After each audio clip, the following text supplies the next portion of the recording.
नमस्कार, मैं अमित मणि तिवारी स्वागत करता हूं आपके अपने YouTube channel the Amit sir classes में। चलिए आइए बात करते हैं। अभी हमने ब्रिटिश ईस्ट इंडिया कंपनी के बारे में देखा था। अब देखिए, ब्रिटिश ईस्ट इंडिया कंपनी है, क्या इस पे कुछ राजनीतिक हस्तक्षेप भी होते हैं?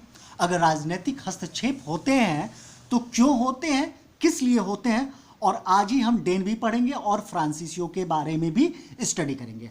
ध्यान दीजिएगा कि ब्रिटेन व कंपनी पर प्रभाव। ठीक है, अगर मैं कहूं कि जो कंपनी थी इस पर ब्रिटेन का प्रभाव था, ठीक है, या ब्रिटेन में यह प्रभाव क्यों पड़ा, तो कहते हैं कि ब्रिटेन में एक क्रांति होती है जिस क्रांति का नाम होता है गौरवपूर्ण क्रांति। क्या क्रांति का नाम था? गौरवपूर्ण क्रांति। बात समझिएगा। देखिए, हमने पिछली क्लास में देखा था कि महारानी एलिजाबेथ जो प्रथम थी, इनके समय में एक कंपनी की स्थापना होती है 1600 में। फिर इन मर जाती हैं और इनके जो उत्तराधिकारी होते हैं जेम्स प्रथम के जो राजदूत होते हैं वो भारत में आते हैं और अपने लिए व्यापारिक छूट प्राप्त करते हैं। फिर समय बीतता है, राजतंत्र चेंज होता जाता है। चार्ल्स द्वितीय ब्रिटेन की गद्दी पर बैठते हैं। चार्ल्स द्वितीय की भी मौत हो जाती है। चार्ल्स द्वितीय का एक निकम्मा भाई होता है जेम्स द्वितीय। मैंने निकम्मा बोला, अगर निकम्मा है तभी वहां पे क्रांति होगी। जेम्स द्वितीय चार्ल्स द्वितीय का भाई होता है और कहते हैं कि इसमें दूरदर्शिता की भावना थी ही नहीं। ये आगे क्या करना है, कैसे रहना है, इस चीज को नहीं सोच पाता था। अब सबसे बड़ी क्रांति होती है जेम्स द्वितीय के समय में, जिसे हम कहते हैं गौरवपूर्ण क्रांति यानी रक्तहीन क्रांति। इसका मतलब कि जब भी क्रांति हुआ है वो क्रांति मारपीट खून खराबे के साथ हुआ है। लेकिन जब ब्रिटेन में क्रांति हुई थी, ये क्रांति खून खराबे से नहीं हुई थी, एक समझौते के थ्रू से हो गई थी और इस समझौते के नाम था गौरवपूर्ण क्रांति या रक्तहीन क्रांति। ये जो क्रांति होती है 1688 में होती है। 1688 में होती है। इसका मतलब होता है कि अब ब्रिटेन में जो राजतंत्र होगा, राजतंत्र नाम मात्र का होगा और वास्तविक शक्ति जो होगी संसद के पास हो जाएगी। अर्थात ब्रिटेन में 1688 में पहली बार संसद की स्थापना होती है। क्लियर? पहली बार क्या होती है? संसद की स्थापना। इस बात को समझिएगा। कहते हैं कि ब्रिटेन के लोगों द्वारा ब्रिटेन में विद्रोह करना ही संसद की उत्पत्ति थी। यानी जो जेम्स द्वितीय था, इसकी नीतियों से वहां की जो जनता थी परेशान थी। जनता ने विद्रोह कर दिया और विद्रोह करने के बाद वहां पर क्या होती है? संसद की स्थापना होती है। संसद की स्थापना होगी यानी पार्लियामेंट की स्थापना होगी। जब पार्लियामेंट की स्थापना होगी तो पार्लियामेंट को चलाने के लिए कोई पार्टी तो होगी। तो उस समय एक पार्टी बनती है जिस पार्टी का नाम होता है व्हिग पार्टी, और यही पार्टी क्या होती है? सत्ता में आती है। सत्ता में आती है। अब जेम्स द्वितीय की पुत्री होती है मेरी। ठीक है, मेरी के पति होते हैं विलियम तृतीय। अब क्या होते हैं कि जैसे जो पार्लियामेंट यानी व्हिग पार्टी या संसद को ये लगता है कि अगर हम पूरी की पूरी चेंज कर दे सत्ता को तो कहीं ना कहीं विद्रोह भी हो जाएगा। और ये जो राज परिवार है इनका संबंध अन्य देशों के साथ है, इसलिए इन्होंने क्या किया? पूर्णतः राज परिवार को समाप्त नहीं किया, इसको क्या किया? स्थानांतरित कर दिया। और इस प्रकार जेम्स द्वितीय के पुत्री मेरी और विलियम, उनके दामाद विलियम तृतीय क्या होते हैं? गद्दी पर बैठते हैं। जब ये गद्दी पर बैठते हैं तो ये अब जो ब्रिटिश ईस्ट इंडिया कंपनी थी उसके पास मोनोपोली थी। वही पूर्व एशिया में जाएगा, व्यापार करेगा। लेकिन इस मोनोपोली को तोड़ा जाता है 1688 में और एक कंपनी बनाई जाती है जिस कंपनी का नाम होता है न्यू कंपनी। न्यू कंपनी की स्थापना होती है। न्यू कंपनी भी अब क्या होगी? एशिया में आएगी और एशिया में व्यापार करेगी। बात क्लियर? अब क्या होता है भाई? ब्रिटिश ईस्ट इंडिया कंपनी जो है, ब्रिटिश ईस्ट इंडिया कंपनी, ये पहले से ही एशिया में व्यापार करती है। इसकी पकड़ भी ज्यादा और ये आपको पता है उदंड भी थी। इसने क्या किया? जो न्यू कंपनी थी उसकी जहाज थी रेड ब्रिज को इसने पकड़ लिया। किसने? ब्रिटिश ईस्ट इंडिया कंपनी ने। ये जब रेड ब्रिज को इसने पकड़ा, ये बात चली गई पार्लियामेंट के पास यानी ब्रिटेन में संसद के पास। संसद ने एक कानून पास किया। इस कानून को उसने 19 जनवरी 1694 में पास किया। और कहां पे पास किया? हाउस ऑफ कॉमन्स में, जिसे हम कह सकते हैं अपने यहाँ लोकसभा, क्या बोल सकते हैं, लोकसभा।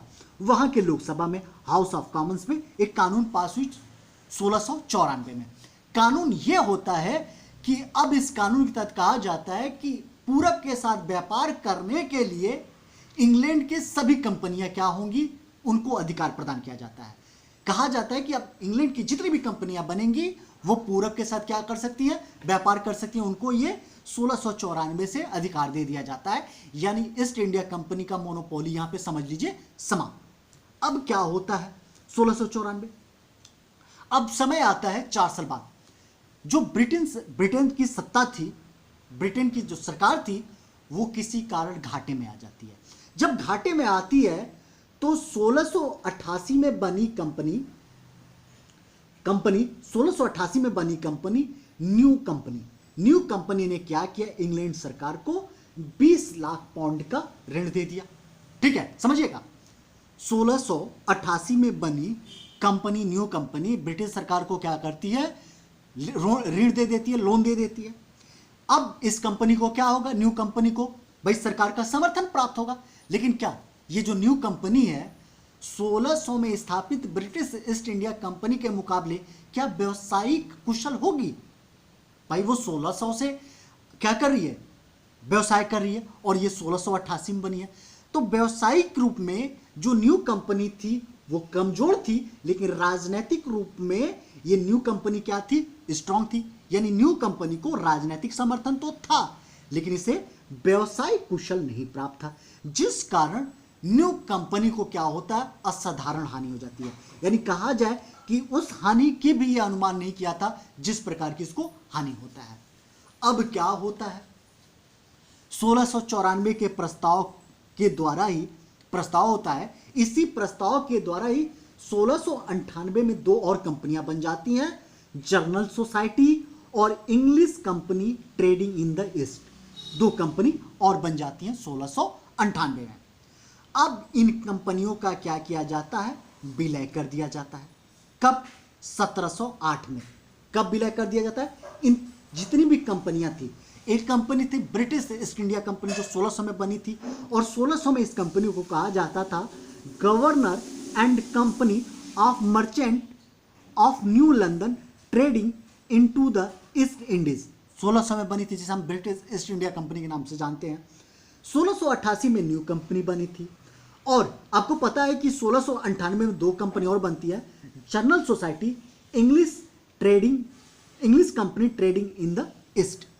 ये जो 4 कंपनियां थी, इसका विलय हो जाता है कब, 1708 में। 8 में जब विलय होता है तो एक नई कंपनी बन के आती है, जिस कंपनी का नाम होता है the United Company of Merchant of the London Trading to the East Indies. इस जो बड़ी नाम है ना, इस नाम को आपको याद नहीं करना है, the United Company of Merchant of the London trading into the East Indies, इसको याद नहीं करना है।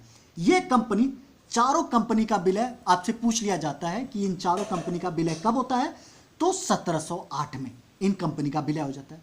अब देखिए, आपको याद होगा कि 1833 का जब ब्रिटेन का चार्टर एक्ट आता है, तो चार्टर एक्ट द्वारा क्या किया जाता है, कंपनी की पूरी मोनोपोली समाप्त कर दिया जाता है, अधिकार ही समाप्त कर दिया जाता है।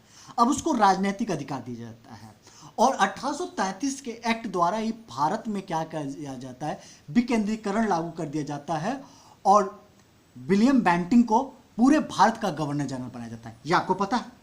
अब इसी 1833 के चार्टर एक्ट द्वारा कंपनी का नाम परिवर्तित होता है, और कंपनी का नाम ईस्ट इंडिया कंपनी रख दिया जाता है।